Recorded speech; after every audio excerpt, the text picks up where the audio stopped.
Welcome, beautiful goddesses, to Teach, Travel, Talk.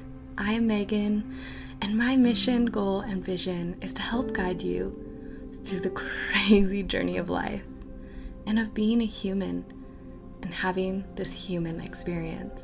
Because until we realize that we are the creators of our reality, we can either make life very difficult for ourselves, or we can make our world incredible.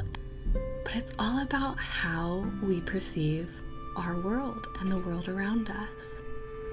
So this is for you. Yes, you, the one listening, so that I can uplift and empower you to look within yourself and find that inner light, love, guidance, and intuition that will lead you to unbecome who the world told you to be and bring you back to who you were meant to be and who you were supposed to become in this life. So let's dive deep into conversations that will bring you teachable moments to implement throughout your daily life and to help reprogram the way we think. Welcome back to Teach, Travel, Talk, where we are here to teach one another how to travel through this human experience by talking and sharing our stories. If you haven't already joined the tribe, come on over to facebook.com/TEACH.TRAVEL.TALK tribe. The links will be in the show notes below, as well as with all the other information you need to know to either get in contact with me or in contact with any of the guests that I love to bring onto the show and that I'm grateful I get to bring their knowledge and their stories to you. If you didn't know already from my last podcast, the month of July, I want to show you how thankful I am for all of you. If you write a review on any platform, take a screenshot of it and send it to 3, the letter 3, TEACH.TRAVEL.TALK@gmail.com. You will be entered into a drawing and you will receive a goodie bag at the end of this month with things that I love to take care of myself. This includes candles and stones and incense and different things to help you and to take care of yourself. So I hope you come and join. But today I have an amazing guest that I was so happy I got a chance to meet her, and her name is Dawna Campbell. Now, Dawna is also a life coach. She helps to create a life of happiness, prosperity, and love. She is considered a mind whisperer, and she works with people through their subconscious to help them to send out the right energy and vibrations so they can attract back to them the things that they are asking for. And I believe that Dawna was definitely put on my path for a reason, because she definitely has an amazing frequency and energy with money. And that is something I've always struggled with, was accepting and vibrating on that energy frequency of abundance. And this conversation goes into all of those limiting beliefs and how to set yourself up for success on going down this path of abundance and learning how to be on the right frequency. So I can't wait for you to hear all the amazing tips that she has for working on our everyday subconscious thoughts.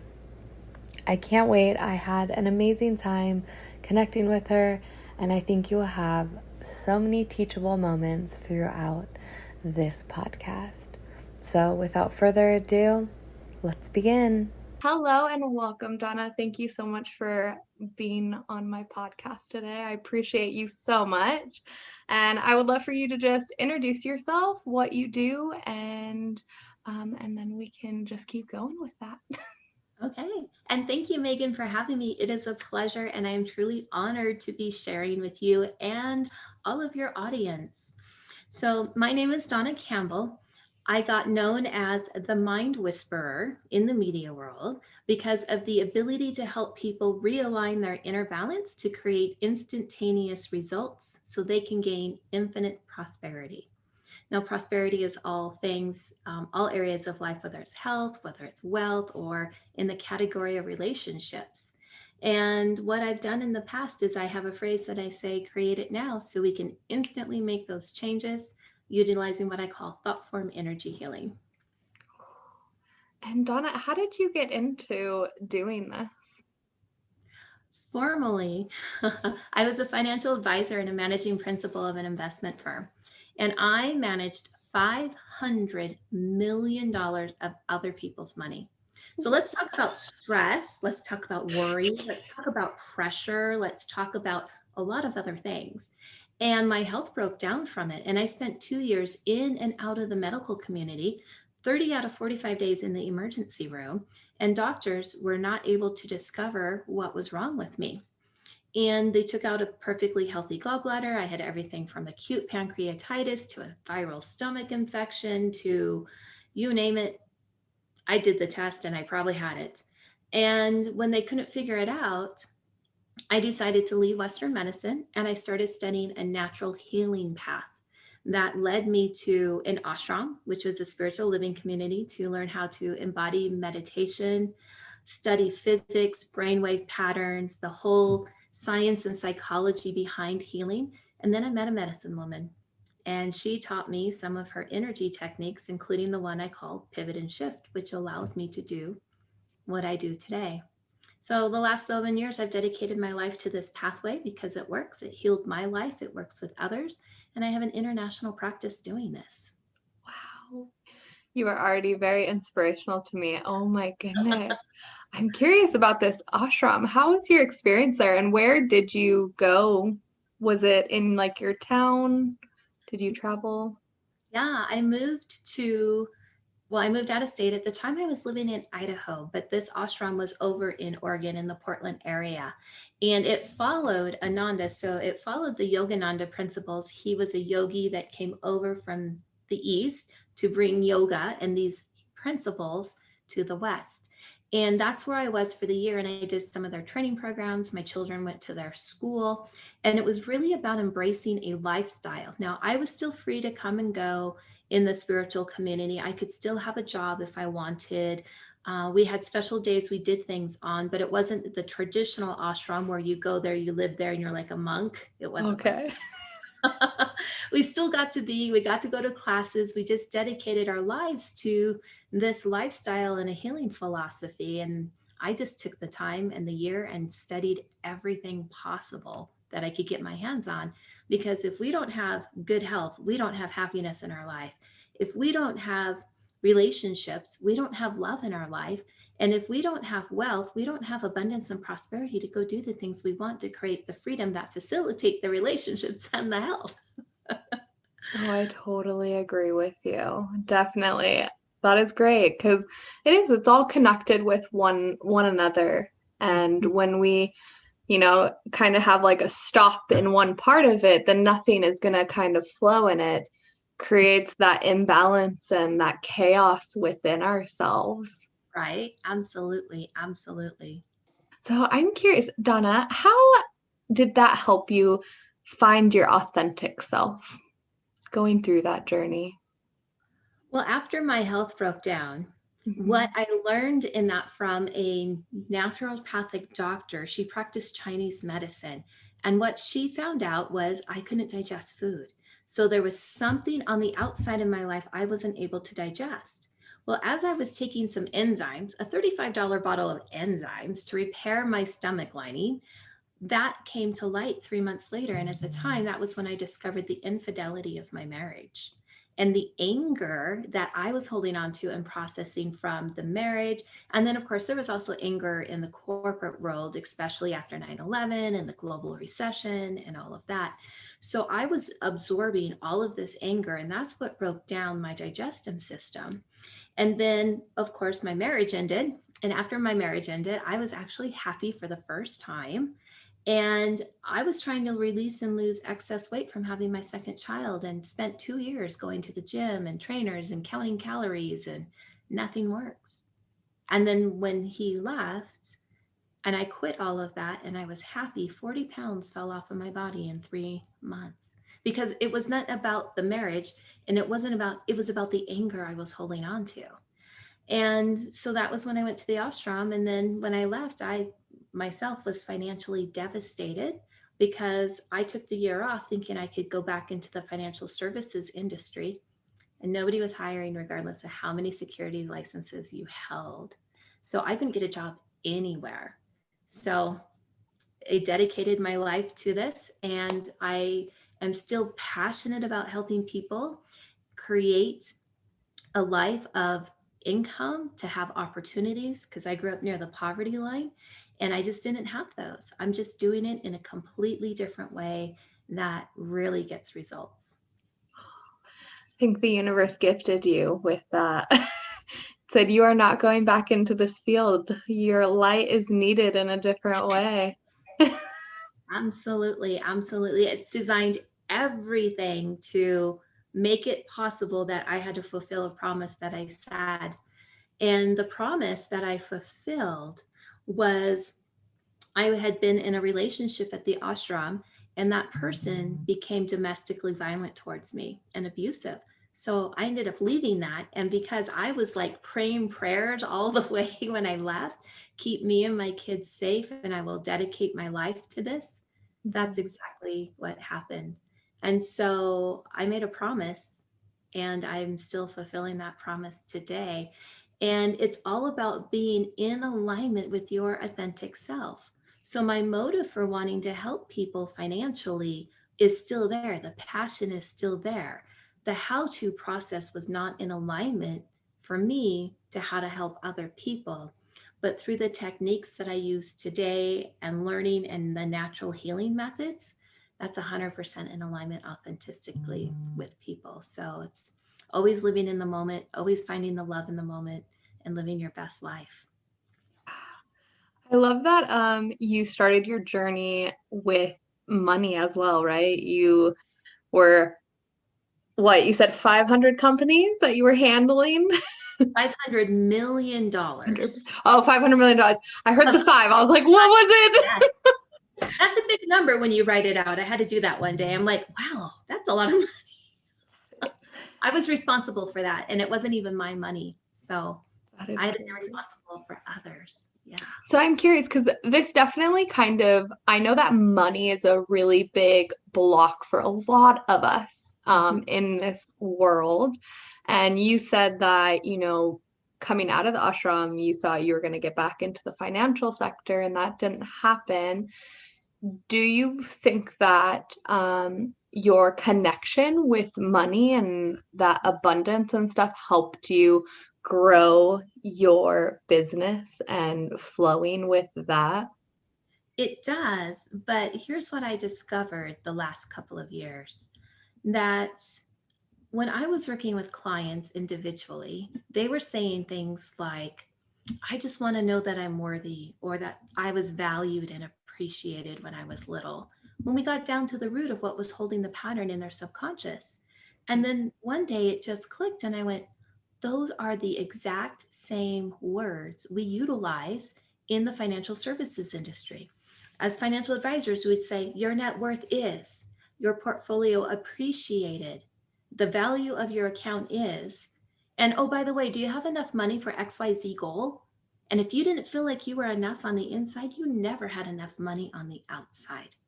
And it all tied back to how you were as an energy being, because money is only a form of energy exchange. And if you didn't feel like you were worth it on the inside, money was never worth it, and you were never going to fulfill what you were wanting on the outside. So that is a direct correlation. And it's part about what I write about in the book Financially Fit. I can't wait to read it. I definitely, because that's been one of my biggest blockages, I believe, especially in my life right now, is kind of overcoming that and, reading about that, because I never thought that I had a block with money. And then it was, learning about limiting beliefs and teaching myself about that and saying, oh, wait, I do have those, like, oh, money doesn't grow on trees and money is the root of all evil. And it's like, right? But it goes a little deeper. You want to go one layer deeper? yes, please. And limiting beliefs. The law of attraction says your thought creates your reality, or change your beliefs, you change your life. Well, let me give you a car analogy. Let's imagine that you're driving a car.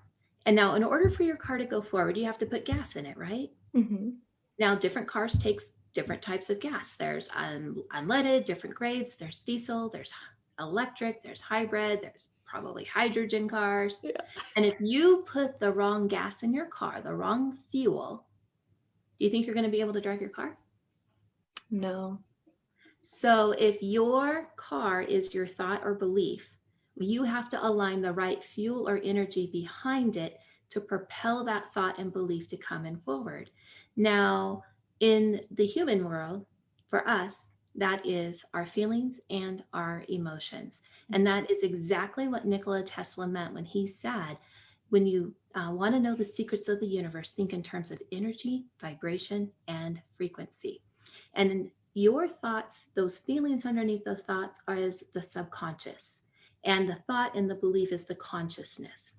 Mm-hmm. Now, the subconscious records every moment from the moment you're born to the moment you exit this earth as events. And it's constantly assigning the feelings that we have in the moment to those events.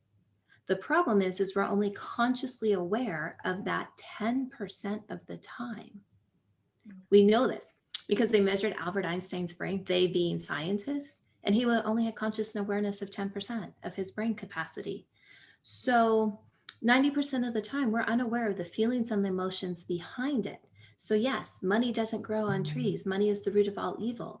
But it's not just changing the belief, because you can drive a different car tomorrow and a different car the next day. It's changing the energy that's propelling it forward. So when you hear the words, money doesn't grow on trees, what does that feel like to you?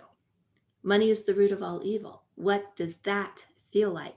And that's the point where I start coming in to start working with people on the subconscious level to uncover what that energy did, how to change it, how to create it differently, and how to put in the right energy, the right gas to move that thought forward.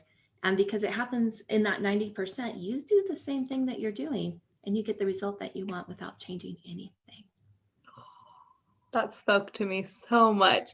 Thank you for your wisdom. You're welcome. No, I definitely needed to hear that because, even going through this process, I've been trying to go back to the root of it all and be like, okay, but where did this truly come from, And it was all about lack, right? It's how we speak.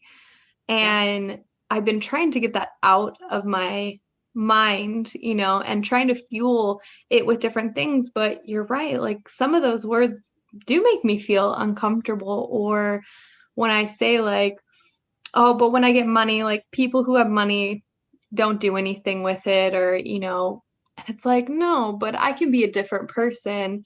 I don't need to function that way. But if I have these beliefs that I'm going to become and not use my money wisely or intentively, or do it to bring my purpose, right? To bring my message and to truly help everyone that, is my focus. Like what is my why? Why am I wanting this money into my life? And I feel that was something I had to really grasp. It was so hard for me to even not come up with my why, but really resonate with my why I wanted money in my life and what I can do with it. Because even I would notice myself kind of hoarding money, right? So I would like, okay, I have a little bit of savings and I'm not going to spend it on anything. It's like, no, but you have to give as well to receive.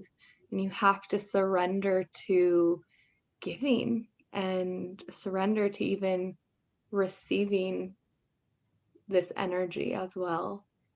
Absolutely. The first step, because you're catching yourself with the words, is lack. You can change the word, that's the consciousness, and say, I have plenty, I have extra every time you catch yourself. That's Okay. step one, because changing the word will help. But we got to change the feel behind it. So, what does lack feel like to you? And write down those words. It might be worry, it might be stress, it might be pressure. And then write down underneath the word plentiful or extra, how does that feel? And that might be open and fun and free and balance or peace. Yeah. And then we start shifting and changing that feel that drives those words. And then when that comes into an alignment, it's so much stronger than saying I have plenty or I have extra, but still feeling the energy of lack. You have to make sure they match in the columns. Oh, that makes so much sense. Yes.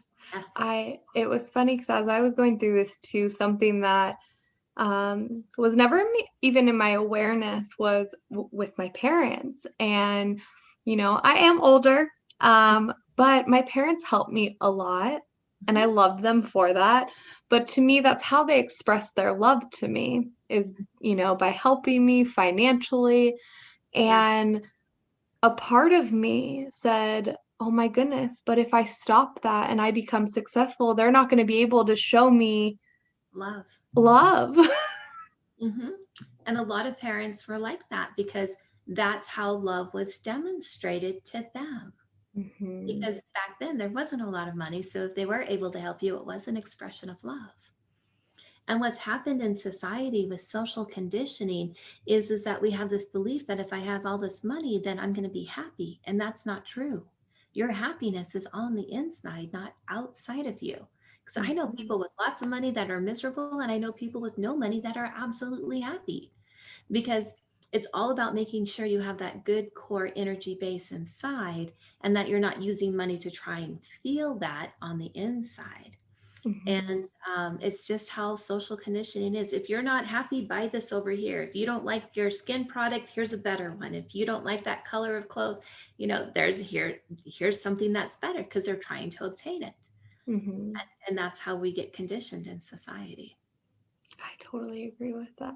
I have a question. So if, let's say like a mental block comes up where I have some money, right? And my thought in my head is like, nope, I have to keep this. I have to save it because I don't know when something is going to happen. Do you think that a good way to overcome that is to give as well? Or how can you kind of undo those thoughts? Because I feel like even for me, those thoughts penetrate, and as much as I try to shift them, they keep coming. Right. One of the secrets that I write about in Financially Fit is this very concept. And one of the secrets is that money is designed to be fluid in our life, meaning that it's an energy exchange. Now, what we have to do is get really good and balanced with who we are on the inside first, because if we spend money, we feel that lack, that deficit, low energy. And when we receive money, we're up, vibrant and excited and happy. But what happened in that concept is that money replaced who you are as a divine essence being, rather than just having your happiness, your love, your peace. And then money can come and go into your life very fluidly. Now, if you're holding on to it, it could be that there's a fear generated there because that fear is saying, if I spend it, I won't have it come back. And that's something that we would need to take a look at. If you're holding on to it for that rainy day, it's because you think that there may not be something coming back in to replace it. But every time I tried to do that myself, and I would wait to the last possible moment to pay a bill sometimes, every time that I paid that bill, that amount of the money came back and then some, and it generated more. So now I'm like a month or two ahead paying bills because I'm like, it just keeps coming back in. The more I pay out, I get more coming back in because it's just an energy exchange. So there's a couple of different pieces in there, but it is designed to be fluid. There's nothing wrong with saving some of the money, but there's nothing wrong with spending a little bit to have it come back to you tenfold. Okay. No, that definitely makes sense. And I've been trying to give a lot more and not even have that like attachment. Because I feel like that sometimes is like, oh, I'm giving to receive it, and sometimes my subconscious is like that. I'm like, no, no, no, I'm giving because I want to. It does make me feel joy when other people are getting something from me and that I normally wasn't able to give them in the past. And now I am abundant enough to be able to change that energy into something else instead of maybe just spending time. And again, it's like I can go buy someone lunch, right? That's Yes. that's an energy exchange. It doesn't have to be just, oh, me gifting someone Right. money. Every gift is an expression of the heart. Yeah. It doesn't matter what the gift is, as long as it's an expression from the heart. Oh, I love that. Yes, yes.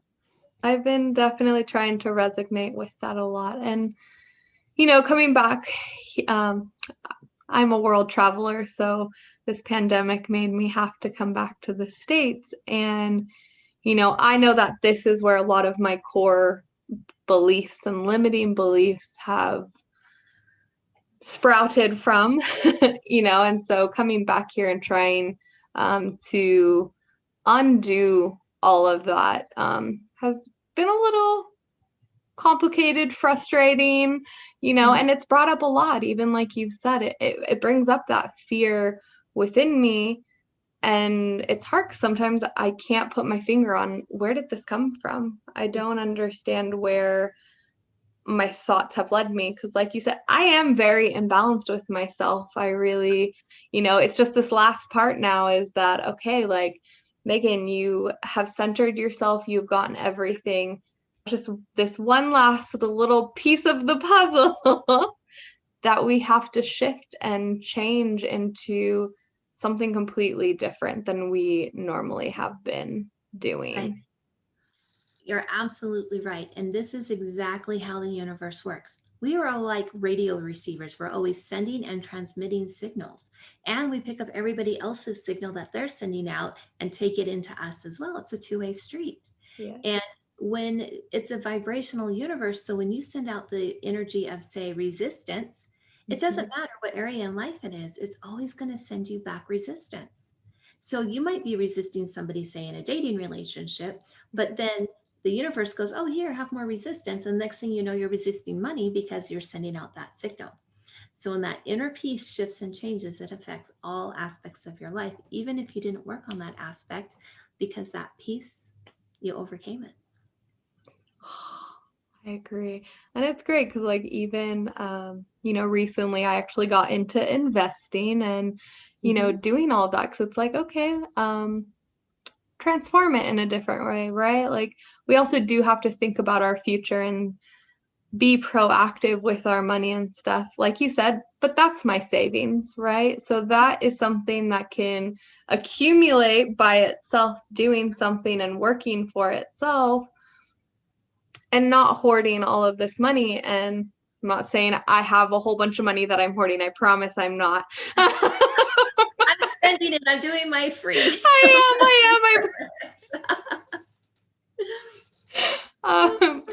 Yeah. That's so cute. I'm going to remember that. I did my part today. I love it. I have to remind myself that I am doing that because then those little thoughts creep in. And, me being a life coach, just like I teach people with our positive thinking and everything, I, again, never even thought about money in that way. So now trying to like forge this different relationship with money and looking at it just like thoughts and emotions, they're a frequency that we vibrate at. So am I attracting these negative experiences or am I creating this positive experience with this energy that's coming to me? Right. And the very first experiences you had with money weren't even your own experiences. They were taught to you when you were little. just like how we learn to walk and just like how we learn to eat. And yes, people show us little steps along the way, but we're learning energetically because of the type of brainwave pattern that we are in. So your first pattern of money started based on how your parents interacted with money, or your teachers, or your friends, or your siblings, because it gave you the pattern to follow for you to learn about this. So, however you grew up with money and how your parents' viewpoint is, check yourself and see how you felt about that growing up. And that will give you the starting point of how you interact with money. But it all starts when we're little. And that's very interesting because even for me growing up, you know, I had a single mom, but I will say she always provided for us what we needed. However, I know that it was in a materialistic way, right? If I wanted clothes or anything, she would find a way, get it. We always had food. And again, I don't know really my mom's financial, she never talked about it, especially to me. I was the baby. So, but it's very interesting because even in that, when I'm thinking about giving to people and stuff, it is kind of that materialistic way. It's, oh, I'm going to buy you a gift, or I'm going to do this. And for me too, it doesn't resonate with me sometimes. So even right now for Mother's Day, I made just cards, and they're I'm grateful cards. So literally I just wrote everything I'm grateful for, you know, them, and the reaction I get from that, like, it warms my heart, because that too, when those people are kind of blocked off from presents or money, and that, like, oh, you shouldn't have spent the money, oh, you shouldn't have gotten me this, and it's like, but I wanted to. And so I feel that I've sometimes have that like negative thing where it's like, oh, people have told me in the past, like, oh, don't spend money on me, don't spend your money. And it's like, okay, well, And how? all of those phrases are a denial of abundance. Oh, you shouldn't have creates regrets. And, you know, you shouldn't have spent your money on me. And it's like, but I'm giving you this gift because it's an expression of love. And you just like rejected it or said no, or you shouldn't have, because we think we have to say something like that rather than just being in gratitude and just say, thank you for thinking of me. I appreciate it. Yes, I love that. The last few days I've been working on just doing that. Even just a little bit of money that comes into my awareness, I just thank it, right? So even like in my investments, if I've gained some, I'm just like, even if you're a penny, thank you so much for like coming into my life and like blessing me with your abundance, and, you know, and vibrating at that frequency and not trying to repel it at all, which has been nice. I actually, a thing I did, I've had a piggy bank, and I just emptied it and like put it out, but I've been spreading it. I'm like, no, I don't feel that this was meant for me. I want to gift it to other people so that I can share it. One of the fun things that we do sometimes here in Montana, where I live, I don't know if it's like this anywhere around the world, but in some of the coffee drive-through places, because they take the order so far ahead of time before you get up to the window, they'll start a gratitude chain sometimes, and they'll say, the person in front of you already paid for your coffee. Would you like just to pay for the person behind you to keep the chain going? So one person pays for theirs and the person behind them, and then you just pay for the person behind you all the way to give and keep a gratitude chain going. So even just in coffee, at going through a coffee drive-through, you can do fun little things like that or start a new trend. And I love doing that because these people aren't expecting it, but it's just like, exactly. And for us, it's like, what is your first thought that comes to your mind? Do it.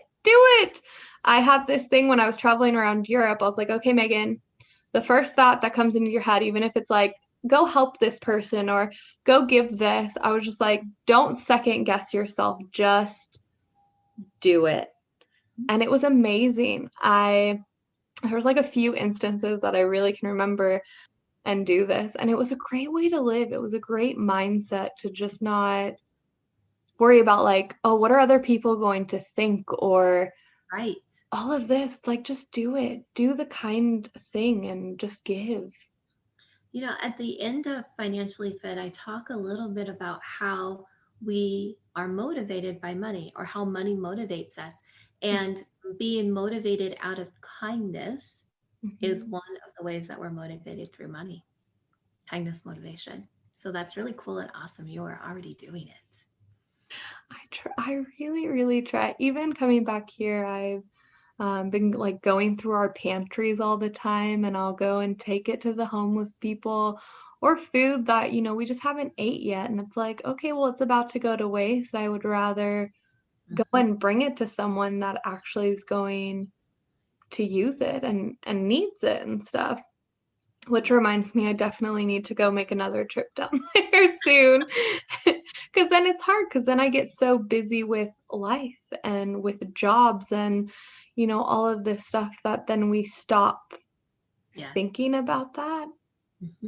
And it's hard, because it's like, but it brings me joy. It brings me so much happiness when I can see someone else, their day brightened because, or even I just said hi to them, a compliment, right? That's energy as well. Absolutely. Absolutely. And kindness breeds generosity, and it's through generosity that abundance and prosperity grows in life. Yes. Oh, I totally agree with that. Oh, you are amazing. Can I just say, you have a wonderful voice, and I love how you speak your message. You are so authentic in yourself, and I really appreciate that. So, well, thank you. That's so sweet. You're welcome. You are very welcome. I really have enjoyed this. I now I'm just like constantly like thinking about this right now. I'm like, okay, how am I going to show up now in my life right now, especially going in this abundance, especially in my wealth, aspect of things. And you have given me so much to think about. Yes. I've loved it, and where can we go and find your book, by the way? You can get Financially Fit on Amazon.com, BarnesandNoble.com, or if you wanted an autographed copy, financiallyfitbook.com. Ooh, okay, I like it. Okay, so is that where people can reach you? Do you have another way that people can reach you? Yes, my personal website, which is DawnaCampbell.com, has all the other stuff that I do with it. So you can reach me there through the email or through my phone number. It's on there. Perfect. All right. I just have a few questions for you, if you're okay with that. Sure. All right. So first one, do you have a motto or a slogan or a quote that you go by right now in your life? When I was going through all of those difficult times, I wrote a mantra that I still use today. It's actually in a picture hanging outside my office door. And it says, trust and you will see, believe and you will know, have faith, all is well, follow your heart and spirit will lead you. That spoke got me to me. Every hard time. Oh, that is a good one. That is a good mantra. Did you come up with that at the ashram? Before when I was my ill health and then the marriage dissolving, that was when I wrote that. And I still say it and use it to this day. That is awesome. So besides your lovely book, would you recommend any book right now to anyone? Oh my goodness. Probably my most favorite book of all time, and I'm an avid reader, is Jim Britt's book called Rings of Truth. It's written like a storyline, like a novel, but it's based on his personal true story. And it is hands down phenomenal. I wrote in my book, I took notes, everything. There was a lot of nuggets and gems in there. I loved that book. I love books like that. I love books that I have to like highlight and put sticky notes and everything. Yeah. Those are the best. I agree with you. I'm an avid reader. I believe everyone should constantly be reading. There's so much knowledge, so many amazing books out there that we can learn and grow from and use them as our tools. One last thing. How would you suggest someone can bring out their most authentic self?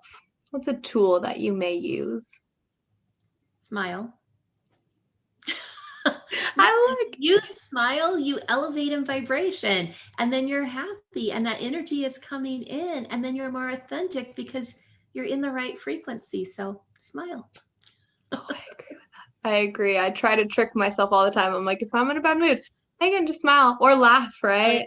Practice smiling. I had to train myself to smile years ago because I'm like, I'm walking around and no, I'm not ever like smiling. I should like smile. So I practice smiling. I agree. I think it was nice because I worked in the hospitality industry. So that helped me with, because you have to be very pleasant and hello, how are you? So I liked that out of that career. It definitely taught me how to just And smile then and it happens authentically and naturally, and then it's just there. It's the yes. easiest thing anybody can do. Oh, I totally agree with you. Dawna, I appreciate you so much, and I can't wait to have more conversations with you. It's been so much fun. Thank you. You are magical. You have so much wisdom and so much light to bring to this world, and I'm really happy that the universe put you on this path to help other people because I think I'm already very inspired by you, and I can't imagine how many people you've already helped and are going to help on your journey. Well, thank you. It's Well, all about making the world a better place for everyone, and that's what we're here to do. I agree. I totally agree. So, more women like us just need to come out, be our authentic self, and help one another in this life to become our authentic self. Absolutely. Yes. Well, Dawna, thank you so much for coming today. I appreciate you. Was that not an amazing conversation? I absolutely loved this. It made me really, really think about the way I view money and where it came from, where it stemmed from, and how I need to learn how to have a new relationship with money. So I hope you took a whole bunch of teachable moments from here. And if you are ever having trouble with being on the frequency of abundance, try sitting and meditating on receiving and see where you are blocking yourself in life from receiving this love, receiving this abundance from money and from the world around us. Because it is something that we have been programmed in our subconscious to believe that we can't have it all, that we cannot be successful, and that money is this evil thing we view, or we fear it, or have a bad relationship with money, because many of us are living on this system of getting enough money to survive and then not having enough to do anything with it. So let's learn some new beliefs and evolve and change and adapt to this new way, because the old way didn't work for us. So now it's time to start new. So I can't wait for you to hear more amazing people like Dawna Campbell to be on this show and share with you their tools and their secrets for having an authentic and prosperous life.